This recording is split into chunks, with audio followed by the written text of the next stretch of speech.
Our next speaker is Delegate Behler. Behler is new to the General Assembly as of last year. He represents District 30A and is on the House Environment and Transportation Committee, including its Energy Subcommittee. He previously worked as the legislative aide at the Maryland Department of Natural Resources, bringing firsthand experience in environmental policy to his role, and he was the chief of staff of a very well-known senator in Maryland, Senator Elfreth, who is now representing us in on the national level.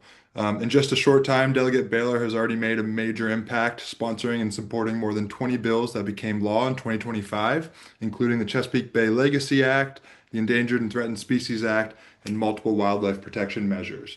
And so we've got two or three bills here that Delegate Baylor is going to talk to us about. And Delegate, welcome to the show, and thanks for joining us. Yeah, thank you, Matt.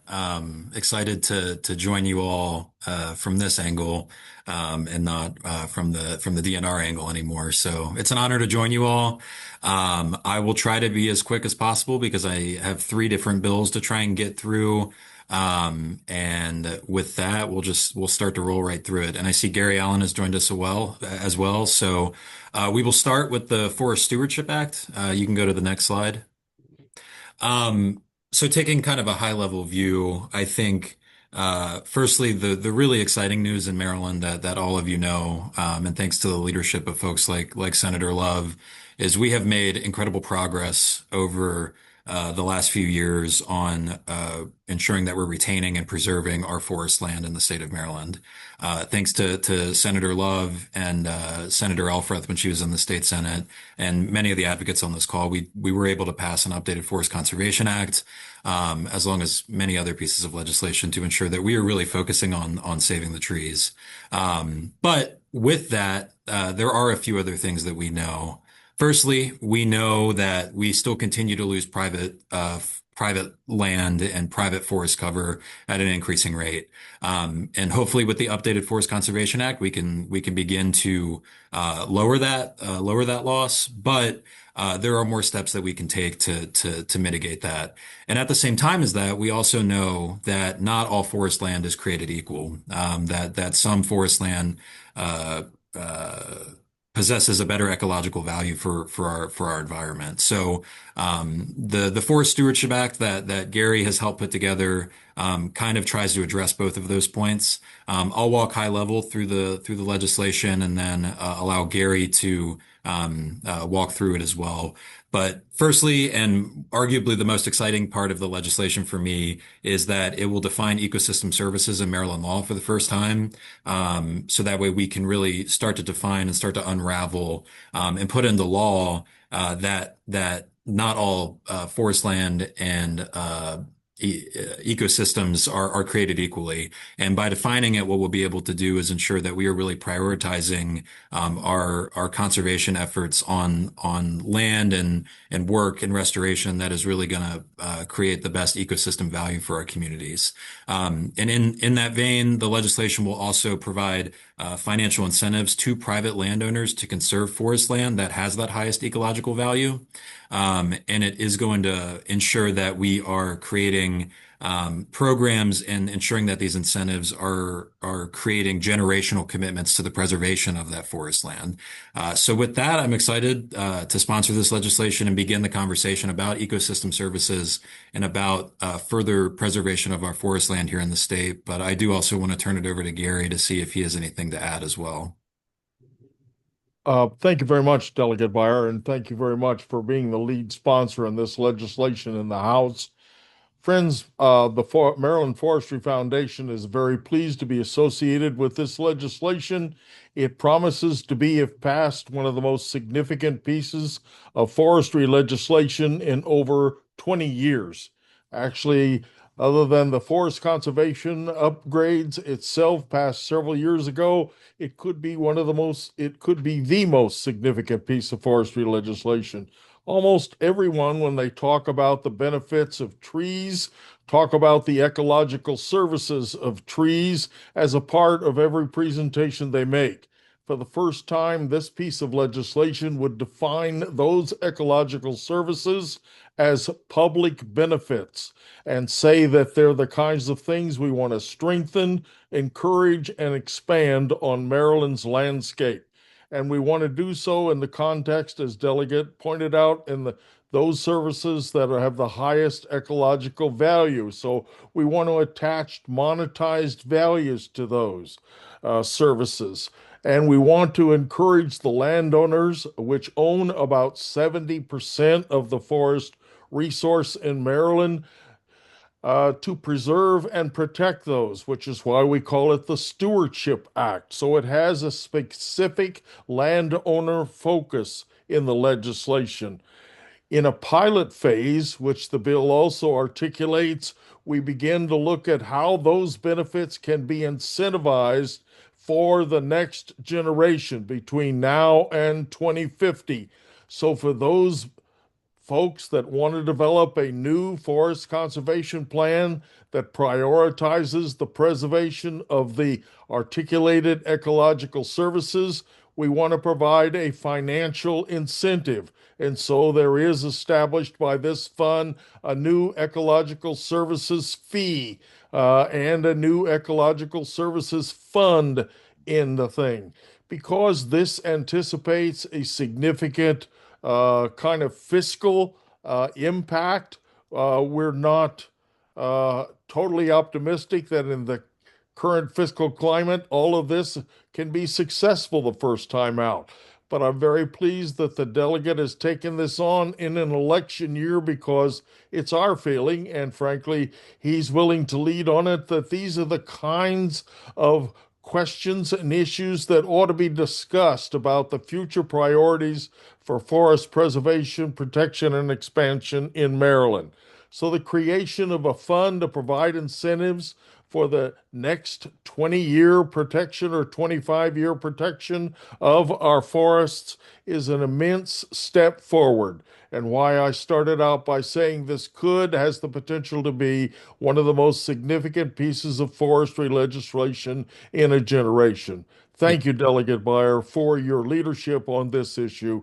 I'd be pleased to answer any additional questions. The bill has a lot of other strengths and details, and we look forward to its introduction and the conversations that will follow. Thank you. Yeah, thank you, Gary. And we have two other bills to get through, so I don't want to run over on time. So, Matt, could you go to the next slide?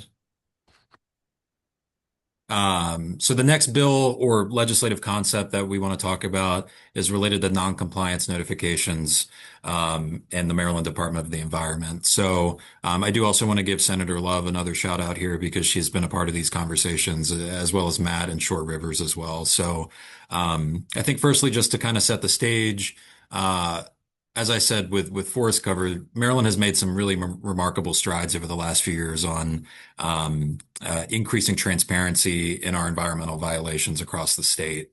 But what we all know is that we need to always do more to increase that transparency, and we know that our environmental laws are only as strong as they are enforced. And one thing that Matt brought to Senator Love and my attention over the course of the interim was that there are some folks, even though we've made remarkable progress on ensuring that there is proper notification structures in place and law for significant noncompliance permits, there's still work to be done to ensure that list is reaching the local levels of government and also providing an opportunity for some amazing advocates like the folks on this call to be aware of those permits and significant noncompliance. So I'll allow Matt to walk through the specifics of the legislation, but I do think that this has an opportunity to really increase our transparency, ensure that there's better awareness in our communities and at every level of government for permits that are in need of being addressed. The only other thing I'll add, and I'm remembering this from the previous administration, is that not everything needs to be a piece of legislation. So I do want to give MDE a shout out, as they have been working collaboratively with us on this. And there may not need to be a bill on this front, but either way, we're going to do everything we can to increase transparency. So Matt, I'll kick it over to you.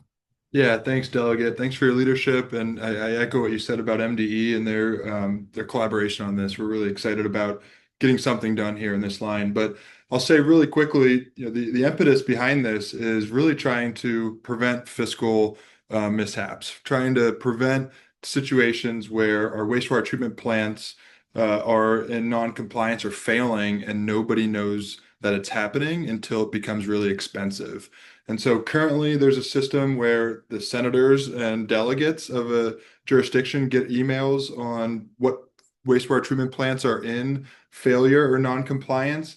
Well, what we're finding out is that message isn't getting down to those at the level that have to actually manage the fiscal, has the fiscal responsibility of those wastewater treatment plants, like the county and town officials. And so oftentimes those officials don't get notified about these failures until it's really expensive to fix them. And so the whole point of this is to make sure that failing plants are being notified, and that also those jurisdictions that are in charge of them are receiving notifications, so that on the front end we can try to address them before they become really a big issue. And so really just increasing that transparency of the name of this legislation here with some of the details that you can see here. So we'll stay tuned for a couple weeks or months here to see if this does turn into legislation. But again, thanks, Delegate Behler, for really championing this with Senator Love and MDE. Yeah, and thank you, Matt, for everything you do. I think we all share a common goal in ensuring that there is increased transparency across the board for our environmental laws and permits that may be in violation. With that, I'll go forward to the very last but not least piece of legislation. With Delegate Jazz Lewis leaving the General Assembly, he has allowed me to pick up and sponsor the Cherish Act, which I am so incredibly excited to sponsor. And you can go to the next slide. The Cherish Act, as you all know, as it's been a priority for a lot of the amazing organizations on this call for the past recently, poses an opportunity to be the most significant advancement in environmental justice protections that the state has ever seen. I know many of us have a variety of specific examples of communities that have been subjected to the cumulative impacts of differing pollution sources. I have a specific example in my family where my grandma, who lives in southern Anne Arundel County, she's lived in the same mobile home park for 40 years, has been continuously subjected to increasing environmental burdens by different quarries and different things along her neighborhood. And this bill would allow us to make sure that when we are looking at new permits, that we take into account those previous existing environmental burdens that those communities are already facing. So that way we are not allowing our most vulnerable communities that have been left behind for so long to continue to be subjected to increasing environmental harms. Just a few other points, and then I'll kick it over to Ms. Campbell. There's been a lot of work that has gone into this over the interim. I've only been the sponsor for about 2 weeks now, and I have quickly learned that since sine die last session, that the advocates and the administration and the Maryland Department of the Environment have been meeting regularly to try and figure out a solution here, so we can actually get this done this session. And I'm just so incredibly honored to be able to help carry this and support you all. So with this, Ms. Campbell, I'll turn it over to you to see if you have anything else to add. Yes, thank you so much. And thank you again for taking over this important bill. I think the main point is this bill did come from EJ communities that have been dealing with these burdens for a long time, including the communities of South Baltimore, which I actually grew up in and graduated from high school, where there are over 70 stationary polluting facilities, and that's only the ones that's being permitted. If you're counting the ones that's not, it goes over 100. And so this bill is really important to really look at, as you already stated, that cumulative impacts that we're not addressing when we're looking at policies and permits in their silos. And so this bill, the main point of this bill is to be able to deny those permits in communities that are already overburdened, especially when they're in the 75 percentile of overburdened communities. And so that's the main point of it, just to deny those permits. And then also, again, focusing on that cumulative impacts. A story I have also to add to that is when I was in high school in Benjamin Franklin, there was was a proposal to build a nation's largest incinerator there. It was going to be less than a mile from our school. And we already have the Bresco incinerator, but this one's going to be burning 2 times that amount. And it was going to be added to a community, again, that already has 70 stationary polluting facilities. It just does not make sense. And there is no policies right now currently to protect those communities from being overburdened. And we acknowledge they exist. And now it's time to do the right thing and not just acknowledge them, but protect these communities. And that is essentially what this bill do. It does have a lot of support from EJ communities that have put a lot of work into actually writing this policy and working with MDE and different agencies to make sure that it is implemented in the correct way. And so I'll just add that there. We're super excited about this session and just getting this policy passed and protecting those communities. Yeah, and just in closing, I think with a piece of legislation this big and this expansive, we really need the help of everybody on this call to contact your elected officials and your members of the General Assembly and tell them that now's the time that we really need to make the most significant advancement in environmental justice that we can. So with that, I think we'll turn it back over to you, Matt. Yeah, thank you so much. I just want to point out there was a question that came in, really more of a comment that said, "Thank you, Delegate Baylor. The Cherish Act is the most important piece of legislation coming forward in that person's view." So really does underscore how important this is and how passionate a lot of the community members feel about this. So thank you for all three of those bills. We look forward to working with you this coming session.